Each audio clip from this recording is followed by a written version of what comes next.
बिस्मिल्लाहिर्रहमानिर्रहीम। अस्सलाम वालेकुम dear students. Chemistry class 9 chapter number 6 about solutions. बेटा जैसे आप लोगों को मालूम है कि सॉल्यूशन का जो हमारा यूनिट है वो चल रहा है, और कल हम लोगों ने जो बात की थी, हम लोगों ने डाइल्यूशन ऑफ सॉल्यूशन की बात की थी। डाइल्यूशन ऑफ सॉल्यूशन की जब हमने बात की थी तो हमने बताया था कि किस तरह किसी कॉन्सनट्रेटेड सॉल्यूशन को हमने डाइल्यूट करना है। अगर चैप्टर के शुरू में चले जाएं तो हमने वहाँ पे कॉन्सनट्रेटेड सॉल्यूशन और डाइल्यूट सॉल्यूशन की डेफिनेशंस भी की थी। Concentrated solution is a solution which have the maximum amount of solute. ऐसा सॉल्यूशन होता है जिसके अंदर सॉल्यूट की मैक्सिमम मिकदार होती है। And dilute solution is that solution which have the amount of solute which is less amount required to concentrate the solution. Dilute solution ऐसा सॉल्यूशन होगा जिसके अंदर सॉल्यूट की मिकदार उस मिकदार से कम होगी जो उस सॉल्यूशन को कॉन्सनट्रेट करने के लिए दरकार होगी। लेकिन कल जो हमने पढ़ा था वो हमने कहा था कि कॉन्सनट्रेटेड सॉल्यूशन को किस तरह हम डाइल्यूट करेंगे, how we dilute a concentrated solution. तो हमने देखा कि किस तरह, फिर हम लोगों ने उसकी एग्जांपल देखी कि हम लोगों ने पहले 0.1 मोलर सॉल्यूशन जो है पोटाशियम पर मैग्नेट का, उसको प्रिपेयर किया था 1 decimetre cube solution solvent solution के अंदर। फिर हमने उससे 0.01 मोलर सॉल्यूशन जो है वो 100 सेंटीमीटर क्यूब का प्रिपेयर किया था। वो सारा मैंने आपको समझाया था और हमने वो इक्वेशंस और फार्मूलाज भी यूज़ किए थे। आज यहाँ पे हमारे पास सबसे पहले हमारे पास जो है वो हमारे पास एक एग्जाम्पल है जो इसी से रिलेटेड है कि आपने, अगर आपको कोई डाटा वगैरह दिया तो आपने किस तरह सॉल्व करना है उसको। ठीक है, अब ये है 6.4। पहले पीछे जितनी भी आई हैं वो भी मैंने आपको समझा दी हैं और करवा दी हैं। अब क्या है, पहले आप पेज नंबर 104 निकालेंगे, उसके अंदर जो क्वेश्चन है 6.4 एग्जाम्पल, मैं उसको रीड करता हूँ। 10 centimetre cube of 0.01 molar KMnO4 potassium permanganate solution has been diluted. KMnO4 solution जो है उसको डाइल्यूट किया गया 100 सेंटीमीटर क्यूब तक। ठीक है, अब वो कहता है कि इसकी मोलैरिटी, यानी जो दूसरा डाइल्यूट किया हमने, इसकी आपने मोलैरिटी निकालनी है। उसी तरह होगा M1 जो होगा वो हमारे पास किसके लिए होगा, कॉन्सनट्रेटेड के लिए होगा। ठीक है, और दूसरा जो हमारे पास होगा वो M2 वो डाइल्यूट के लिए होगा। सबसे पहले M1 हमारे पास क्या है, हम डाटा जो है उसको नोट करते हैं। M1 जो है वो मोलैरिटी है सोल्यूशन की, वो हमें दी हुई है कि 0.01 मोलर सोल्यूशन है हमारे पास। कितना है, 0.01 मोलर सोल्यूशन है। उसके बाद हमारे पास V1, इसका वॉल्यूम कितना है, इसका वॉल्यूम हमें बताया गया जी कि हमने 10 सेंटीमीटर क्यूब लिया है इसका, किसका, जिसके अगर 0.01 मोलर सोल्यूशन है उसके 10 सेंटीमीटर क्यूब हमने लिए हैं। अब M2 क्या है, M2 हमें मालूम नहीं, वो हमने मालूम करनी है। वो हमें यही बताया गया है ना कि मोलैरिटी मालूम करें। और V2 कितनी है, V2 हमारे पास है 100 सेंटीमीटर क्यूब। ठीक है ना।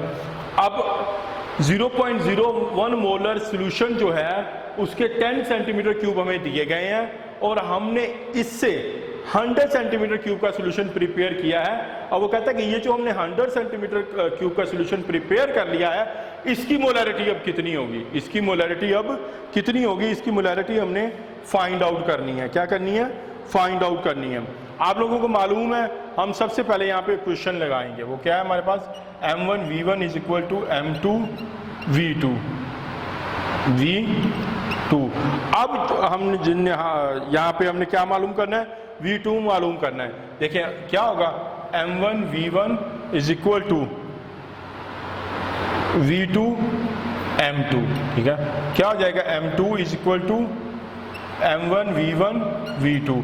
अब जो वैल्यूज है मेरे पास, मैं उसको यहाँ पे पुट करूंगा। मेरे पास मोलैरिटी कितनी है, 0.01 मोलर मल्टीप्लाई वॉल्यूम कितना है 10, और उसके बाद मेरे पास V2 कितना है 100। जब मैं इसको सॉल्व करता हूं तो मेरे पास आंसर आ जाता है 0.001 मोलर।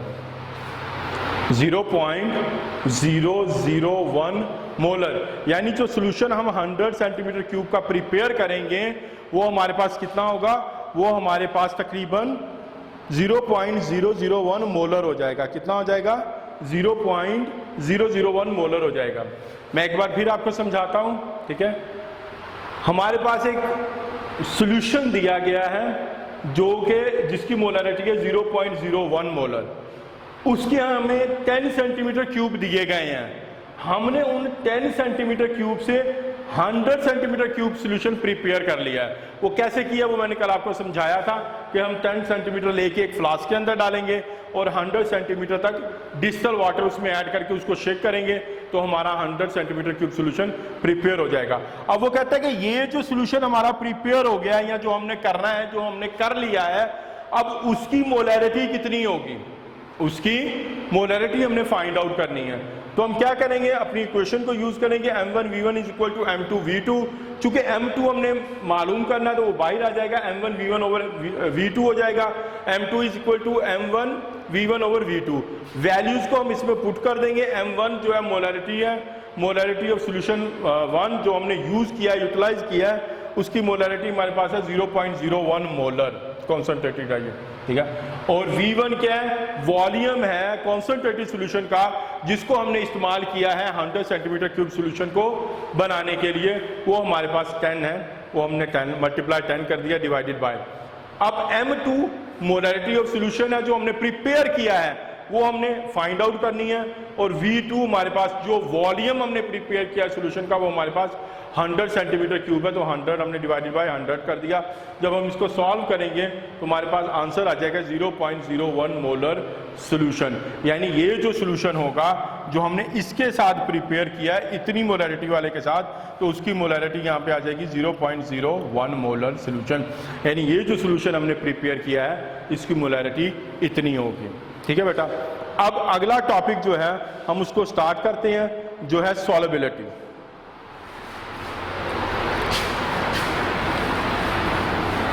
जिसको उर्दू के अंदर हाल पजीरी कहते हैं।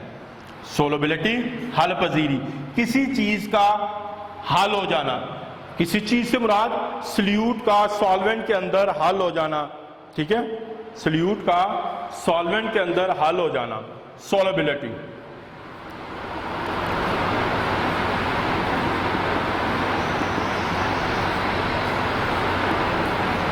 क्या है सॉल्युबिलिटी? सबसे पहले हम इसको डिफाइन करते हैं। Solubility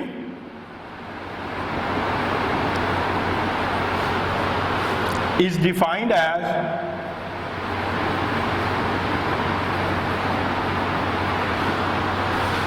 the number of grams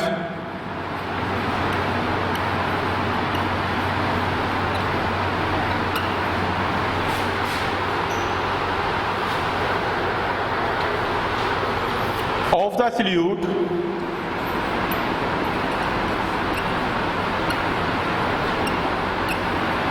dissolved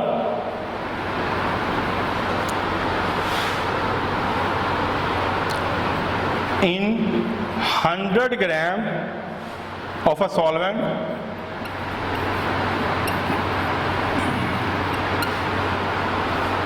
to prepare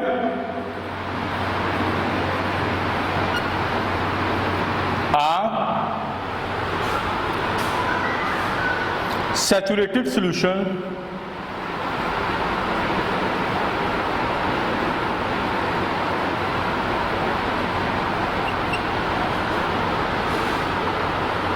at a particular temperature.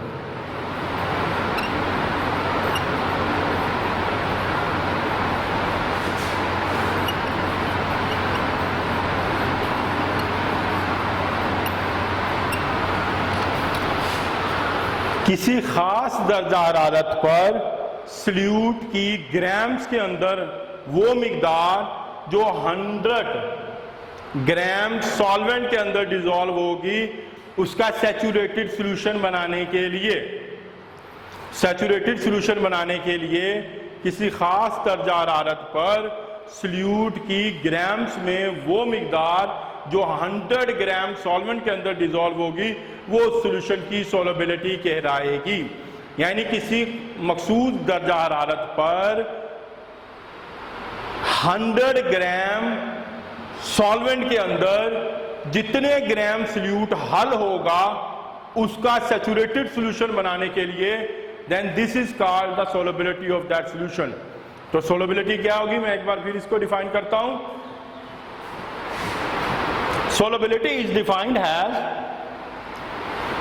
the number of grams of the solute dissolved in 100 gram of a solvent to prepare a saturated solution at a particular temperature.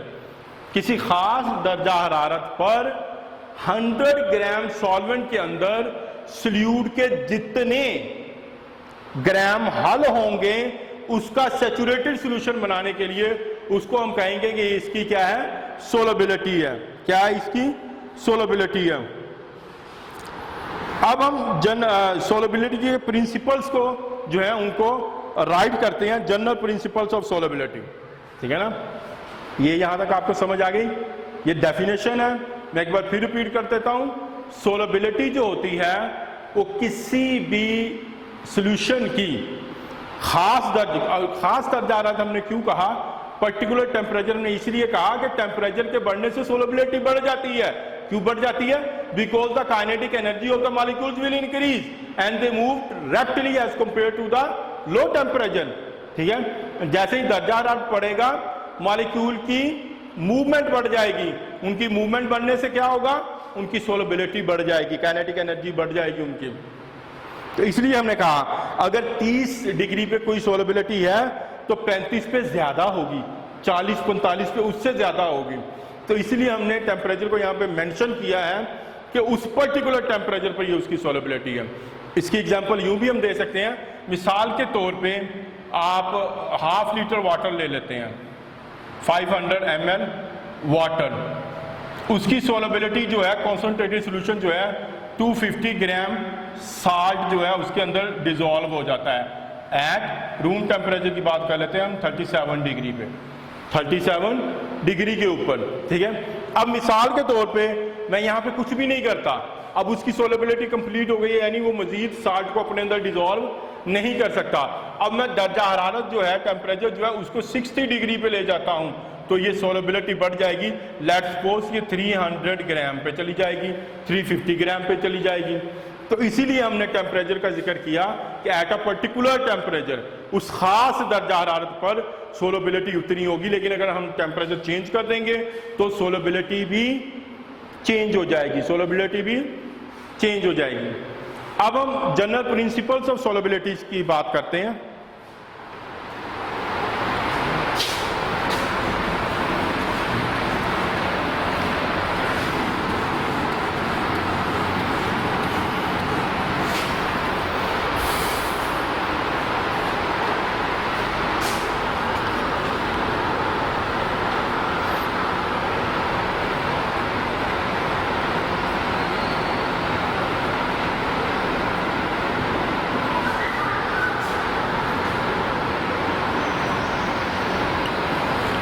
Solubility,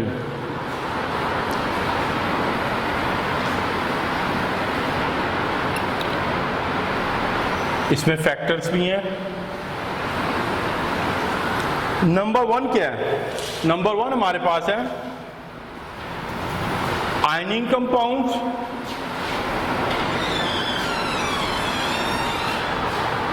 and polar substances.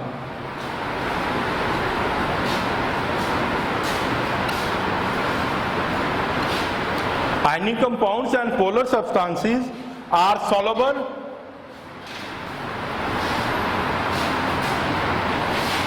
in water. Ionic compound या polar substances जो होंगी, polar substances कौन सी, covalent compound के अंदर हमने पढ़ा था कि जो डिफरेंट टाइप ऑफ एटम्स के दरमियान बनते हैं उनके अंदर पोलैरिटी क्रिएट हो जाती है. तो आयनिक कंपाउंड या पोलर सब्सटेंसेस जिनके अंदर पोलैरिटी आ जाएगी वो वाटर के अंदर डिसॉल्व हो जाते हैं पोलर सॉल्वेंट्स के अंदर. ठीक है ना, इसको जनरल लिख देते हैं are soluble in polar solvents.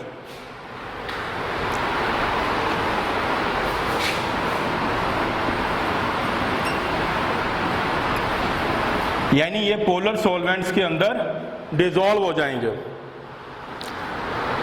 Ionic solids ऐसे कंपाउंड जैसे सोडियम क्लोराइड है ionic solids, and polar covalent compounds.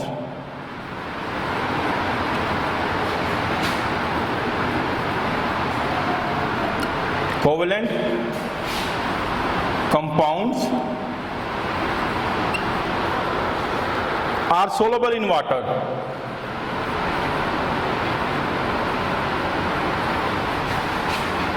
ये वाटर में डिसॉल्व होते हैं, वाटर के ऊपर पोलैरिटी आ जाती है। इसको आपने पिछले यूनिट के अंदर पढ़ा था। वाटर के अंदर partial positive, partial negative, partial positive, ठीक है। अब वाटर जो है वो पोलर कंपाउंड है, इसके ऊपर पोलैरिटी आती है, तो ये इनको अपने अंदर डिसॉल्व कर लेगा जब इसको सॉल्वेंट के तौर पे इस्तेमाल किया जाएगा। अब for example potassium chloride, sodium carbonate, copper sulphate, sugar and alcohol.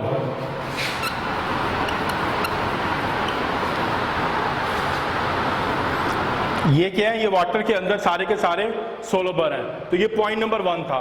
1 क्या है कि आयनिंग कंपाउंड और पोलर सब्सटेंसेस। आयनिंग कंपाउंड या ऐसे कंपाउंड जिनके अंदर पोलैरिटी क्रिएट हो जाएगी, वो क्या करेंगे? वो पोलर सॉल्वेंट्स के अंदर हल होंगे, पोलर सॉल्वेंट्स के अंदर डिसॉल्व हो जाएंगे। आयनिंग सॉलिड्स और पोलर कोवलेंट कंपाउंड जो होंगे वो वाटर के अंदर सोलबल होते हैं। For example potassium chloride, sodium carbonate, copper sulphate, sugar और अल्कोहल वगैरह। अब इसका पॉइंट नंबर 2 क्या है? Principle number 2,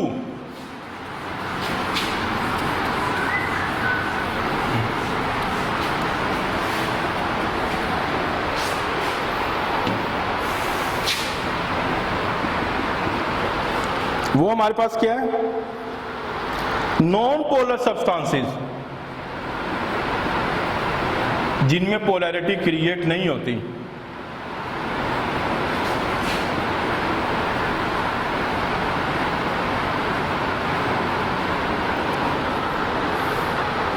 are not soluble in polar solvent.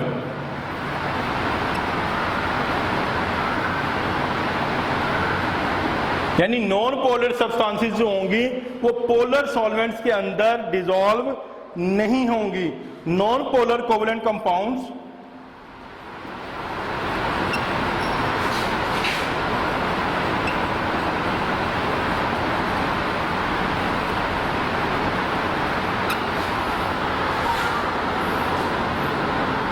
are not soluble in water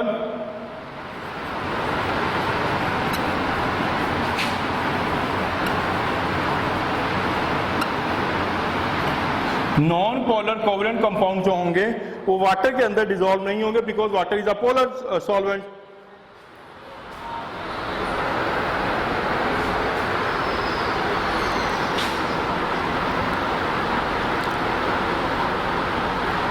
जैसे ether,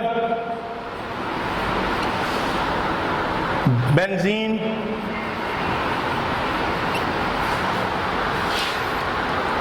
and petrol, not soluble in water. ये water के अंदर सॉल्युबल नहीं है।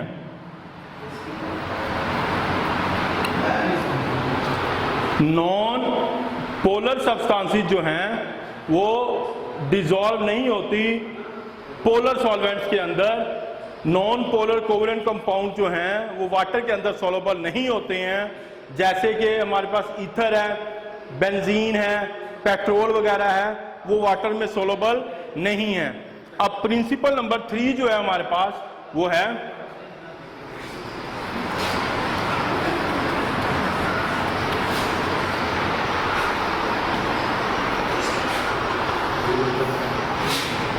नंबर 3 जो है वो हमारे पास है non polar covalent substances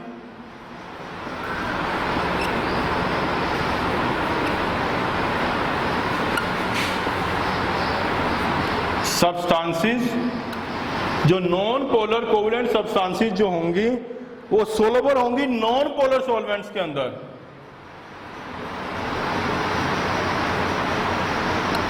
soluble in non polar solvents, जो कि मोस्टली ऑर्गेनिक सॉल्वेंट्स होंगे।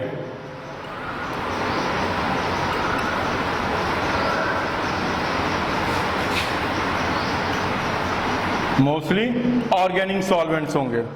अब जब हम इसकी एग्जाम्पल की बात करते हैं, for example grease, paint, naphthalene,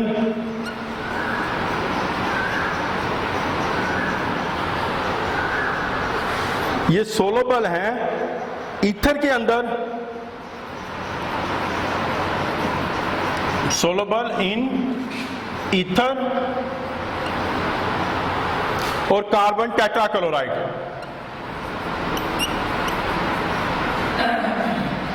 tetrachloride CCl4, carbon tetrachloride. Non polar covalent substances are soluble in non polar solvents, mostly organic solvents, जैसे ग्रीस, पेंट, नेफ्थलीन वगैरह जो हैं ये ईथर और कार्बन टेट्राक्लोराइड के अंदर डिसॉल्व होती हैं। तो ये हमारे पास 3 प्रिंसिपल्स थे सोलेबिलिटी के। कल फैक्टर्स की बात करेंगे हम, तो आप लोगों ने कल ये सोलेबिलिटी जो है इसको आपने लर्न करके आना, याद करना है। और इस लेक्चर से रिलेटेड किसी भी किस्म का क्वेश्चन हो या आपने डिस्कशन करनी हो तो आप मेरे व्हाट्सएप नंबर पे मुझसे रब्ता कर सकते हैं। थैंक यू, जज़ाकल्लाह।